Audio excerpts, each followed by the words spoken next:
Last week we talked about step number 2, which is came to believe that a power greater than ourselves could return us to sanity. And I was really nervous about that step because last week I had to go to California for another reception for my son, and I wasn't sure.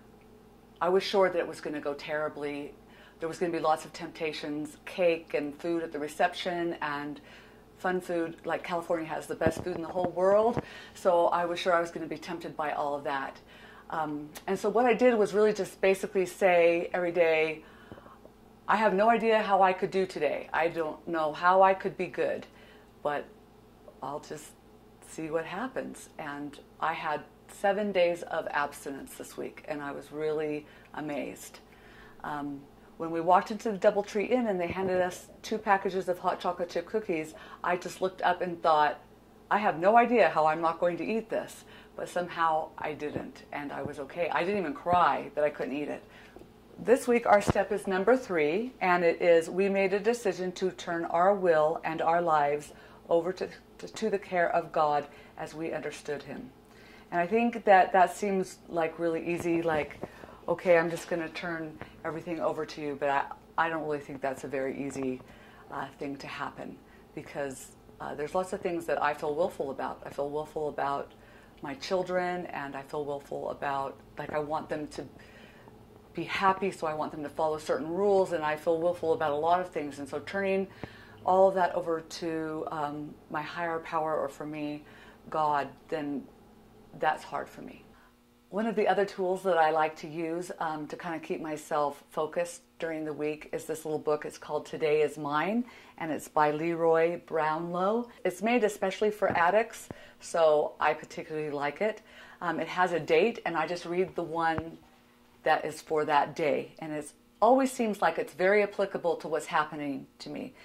The one that is for today, October the 24th, is called Don't Imagine Trouble, and it basically talks about how a lot of times we think of what if this happens and what if that happens, and we're basically borrowing trouble from the future that hasn't happened yet. And that if we can live in the present right now, nothing horrible is happening.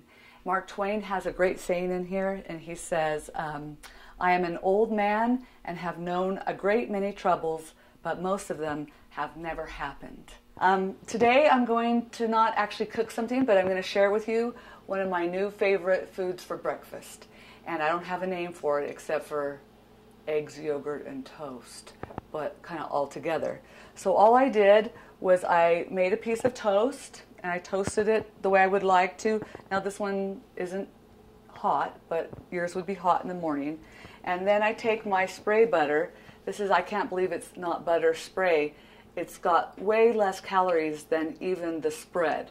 So I always use it in the spray form, and I just spray it as much as I want, and this is free.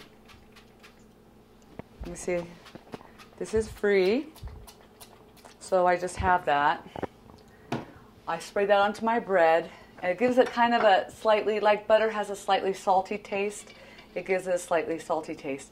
Now this is low-fat vanilla yogurt, so it has a little bit of sweetness to it, and I love it. And instead of jam, you can use any kind of yogurt. You could use a fruit yogurt of any kind, just whatever your favorite yogurt is, but right now I'm kind of into the vanilla, and I just spread that kind of liberally like I would jam or something on my bread. And if my bread's particularly thick, I put a little bit more just so it's not dry, because I hate things that are dry. So then I have my hard-boiled egg, and I just sliced it up, and I just put that on my bread like this. And then when I get it all on my bread the way I want it to be, I just take this little salt, my salt, and I just shake it like this. Now I know this is weird. This is kind of like having peanut butter and mayonnaise or something. I've never had that, but I hear it's really good. I just don't want to try it. So if you're really brave, you can try my new favorite breakfast. And now I'm going to do the weigh-in.